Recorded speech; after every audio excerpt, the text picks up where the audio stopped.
नमस्कार, ये आकाशवाणी शिमला है। अब आप राकेश शर्मा से प्रादेशिक समाचार सुनिए। पहले आज के मुख्य समाचार। राज्य सरकार ने कर्फ्यू में छूट की अवधि 5 घंटे से बढ़ाकर 7 घंटे करने का लिया निर्णय। प्रदेश मंत्रिमंडल ने शराब की बिक्री पर अतिरिक्त लाइसेंस फीस कोविड सेस लगाने को दी मंजूरी। राज्य में अंतर्राष्ट्रीय रेडक्रॉस दिवस रहा कोरोना के लिए समर्पित। प्रदेश भर में रक्तदान शिविर सहित अनेक कार्यक्रम आयोजित। और हमीरपुर में कोरोना पॉजिटिव का नया मामला सामने आने पर जिला प्रशासन हुआ सतर्क। जिले में चलेगा विशेष एक्टिव केस फाइंडिंग अभियान। अब समाचार विस्तार से। प्रदेश सरकार ने कोविड-19 महामारी से बचाव के दृष्टिगत लगाए गए कर्फ्यू में छूट की अवधि 5 घंटे से बढ़ाकर 7 घंटे करने का फैसला लिया है। मुख्यमंत्री जयराम ठाकुर की अध्यक्षता में आज शिमला में हुई प्रदेश मंत्रिमंडल की बैठक में ये निर्णय लिया गया। मंत्रिमंडल ने शराब की बिक्री पर अतिरिक्त लाइसेंस फीस कोविड सेस लगाने का निर्णय भी लिया है। इसके अलावा उद्योगों द्वारा स्वच्छता उत्पादों को बनाने के लिए प्रयोग किए जाने वाली सभी तरह की स्पिरिट पर उत्पाद शुल्क ₹10.5 से बढ़ाकर ₹15 प्रति बल्क लीटर करने को मंजूरी प्रदान की गई है। मंत्रिमंडल ने शहरी क्षेत्रों में आजीविका सुरक्षा बढ़ाने और मजदूरों को कौशल श्रम प्रदान कर स्वयं का उद्यम स्थापित करने के उद्देश्य से मुख्यमंत्री शहरी आजीविका गारंटी योजना को भी सहमति प्रदान की। बैठक में रोजगार के अवसर बढ़ाने को लेकर सोलन के वाकना घाट में एशियन डेवलपमेंट बैंक के माध्यम से पर्यटन, आतिथ्य व सूचना प्रौद्योगिकी क्षेत्रों में प्रशिक्षण के लिए विशेष केंद्र स्थापित करने का निर्णय भी लिया गया। बैठक के दौरान कोविड-19 आर्थिक पुनरुत्थान के लिए गठित मंत्रिमंडलीय उपसमिति ने विकासात्मक कार्यों में तेजी लाने और संसाधन जुटाने सहित विभिन्न क्षेत्रों के सहयोग के लिए अपनी सिफारिशों के बारे में प्रस्तुति दी। कोविड-19 के कारण लागू किए गए लॉकडाउन में केंद्र सरकार द्वारा कुछ विशेष रियायतों की घोषणा के बाद प्रदेश में मनरेगा के तहत गतिविधियां आरंभ हो गई हैं। मनरेगा के तहत कार्यरत कामगार कोविड-19 की रोकथाम के लिए तय सभी सावधानियों का पूरा ख्याल रख रहे हैं। ऊना जिला में मनरेगा के तहत अब तक 548 कार्य शुरू किए गए हैं, जिससे 4513 लोगों को रोजगार मिला है। ग्रामीण विकास मंत्री वीरेंद्र कंवर ने बताया कि कार्यस्थल पर सामाजिक दूरी, मास्क पहनना और स्वच्छता बनाए रखना सुनिश्चित किया जा रहा है। उन्होंने कहा कि मनरेगा मजदूरों और विभाग के फ्रंटलाइन वर्कर्स को स्वयं सहायता समूहों के माध्यम से तैयार किए गए मास्क प्राथमिकता के आधार पर देने के निर्देश दिए गए हैं। उधर जनजातीय जिला लाहौल स्पीति में मनरेगा के तहत कार्य शुरू हो गया है। इस दौरान जिला में सामाजिक दूरी का पालन करते हुए भूमि सुधार के कार्य किए जा रहे हैं। जिला की नालडा पंचायत में मनरेगा कामगार आपदा की इस घड़ी में घर द्वार पर काम मिलने से काफी खुश हैं।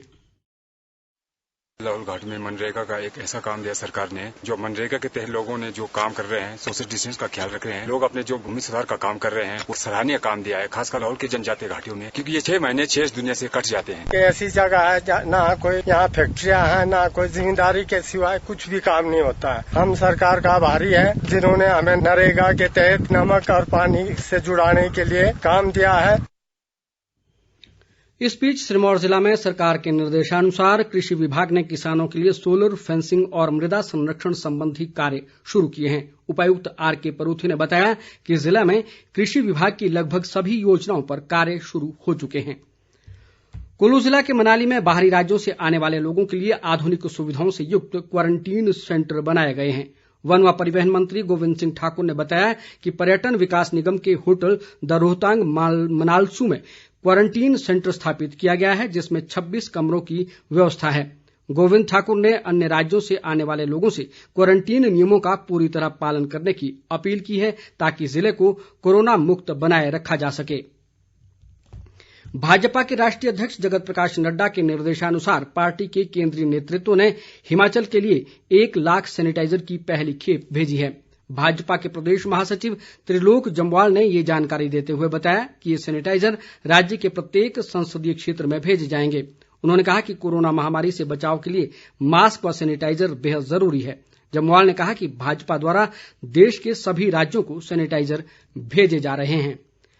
इस बार अंतर्राष्ट्रीय रेडक्रॉस दिवस कोरोना को समर्पित रहा। विभिन्न अस्पतालों में रक्त की कमी दूर करने के लिए इस खास मौके पर आज हिमाचल प्रदेश राज्य रेडक्रॉस सोसाइटी ने छोटा शिमला स्थित रेडक्रॉस भवन में रक्तदान शिविर का आयोजन किया।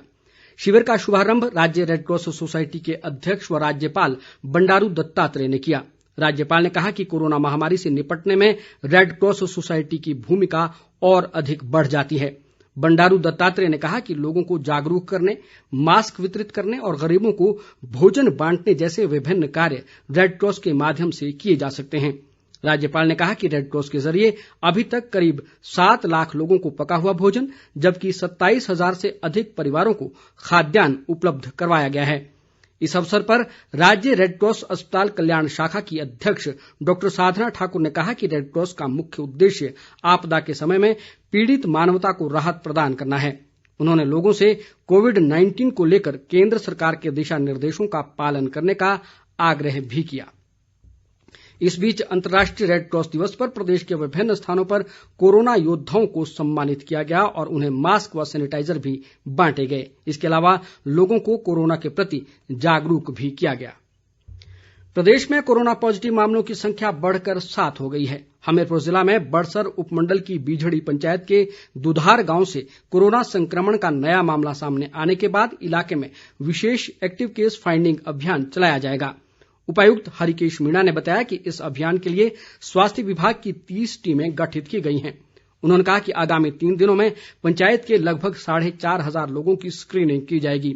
हरिकेश मीणा ने कहा कि कोरोना संक्रमित व्यक्ति के प्राथमिक संपर्क में आए 17 लोगों में से 16 के नमूने जांच के लिए एकत्र कर लिए गए हैं। उपायुक्त ने लोगों से स्वास्थ्य विभाग की स्क्रीनिंग की टीमों को पूरा सहयोग देने की अपील की है। हरिकेश मीणा ने बीझड़ी पंचायत को कंटेनमेंट जोन जबकि साथ लगती 5 पंचायतों के 7 वार्डों को बफर जोन घोषित किया है। कोरोना महामारी की मौजूदा चुनौतीपूर्ण परिस्थितियों में ऑनलाइन शिक्षा प्रणाली विद्यार्थियों के लिए लाभदायक सिद्ध हो रही है। प्रदेश सरकार ने कोविड-19 के संकट में बच्चों को शिक्षा प्रदान करने के लिए दूरदर्शन शिमला पर ज्ञानशाला हर घर पाठशाला कार्यक्रम शुरू किया है। एक सरकारी प्रवक्ता के अनुसार सुबह 10 बजे से दोपहर 12 बजे तक दूरदर्शन शिमला पर आने वाले इस कार्यक्रम के दौरान विद्यार्थियों को पाठन सामग्री, वीडियो व मूल्यांकन पुस्तिकाएं दी जाती हैं और उनकी प्रतिदिन निगरानी की जाती है। इसके अलावा अन्य ऑनलाइन माध्यमों से भी विद्यार्थियों को घर बैठे पढ़ाई की सुविधा दी जा रही है। राज्य सरकार के निर्देश पर कोविड-19 के बचाव के लिए अग्रिम पंक्ति में तैनात विभिन्न अधिकारियों और कर्मचारियों को आयुर्वेद विभाग ने रोग प्रतिरोधक क्षमता बढ़ाने के लिए तैयार किया गया विशेष काढ़ा प्रदान करना शुरू कर दिया है। सोलन जिला आयुर्वेद अधिकारी डॉक्टर राजेंद्र शर्मा ने बताया कि मधुयष्टि आदि कषाय सबसे पहले कोरोना योद्धाओं के लिए उपलब्ध करवाया जाएगा। उन्होंने कहा कि ये काढ़ा श्वसन तंत्र को मजबूत बनाकर रोग प्रतिरोधक क्षमता को सुदृढ़ करता है।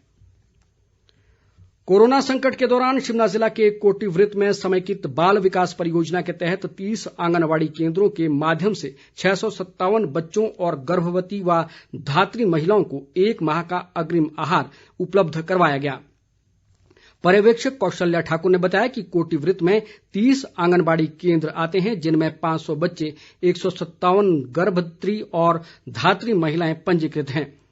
उन्होंने बताया कि इन आंगनबाड़ी केंद्रों में 6 माह से 3 साल के आयु वर्ग के 324 और 3 से 6 वर्ष की आयु वर्ग के 176 बच्चों को संतुलित आहार प्रदान करने के अलावा स्कूल पूर्व शिक्षा सहित स्वास्थ्य की जांच भी करवाई जाती है। कुल्लू की उपायुक्त ऋचा वर्मा ने कहा है कि बाहरी राज्यों से आने वाले लोगों पर स्थानीय निगरानी समितियां नजर रख रही हैं और जिले में 25 अप्रैल के बाद 2365 लोगों ने प्रवेश किया है। कुल्लू में आज पत्रकारों से बातचीत में उन्होंने कहा कि ग्रीन जोन से आने वाले लोगों को होम क्वारंटीन जबकि रेड व ऑरेंज जोन से आने वाले लोगों को संस्थागत क्वारंटीन किया जाएगा। ऋचा वर्मा ने बताया कि जिला में बाहर से आने वाले लोगों की निगरानी के लिए बॉर्डर मैनेजमेंट सिस्टम भी लागू किया गया है। अंत में मुख्य समाचार एक बार फिर। राज्य सरकार ने कर्फ्यू में छूट की अवधि 5 घंटे से बढ़ाकर 7 घंटे करने का लिया निर्णय। प्रदेश मंत्रिमंडल ने शराब की बिक्री पर अतिरिक्त लाइसेंस फीस कोविड सेस लगाने को दी मंजूरी। राज्य में अंतर्राष्ट्रीय रेडक्रॉस दिवस रहा कोरोना के लिए समर्पित। प्रदेश भर में रक्तदान शिविर सहित अनेक कार्यक्रम आयोजित। और हमीरपुर में कोरोना पॉजिटिव का नया मामला सामने आने पर जिला प्रशासन हुआ सतर्क। जिले में चलेगा विशेष एक्टिव केस फाइंडिंग अभियान। इसी के साथ ये समाचार बुलेटिन समाप्त हुआ। हमारा अगला बुलेटिन आप सुन सकते हैं सुबह 9:15 पर। नमस्कार।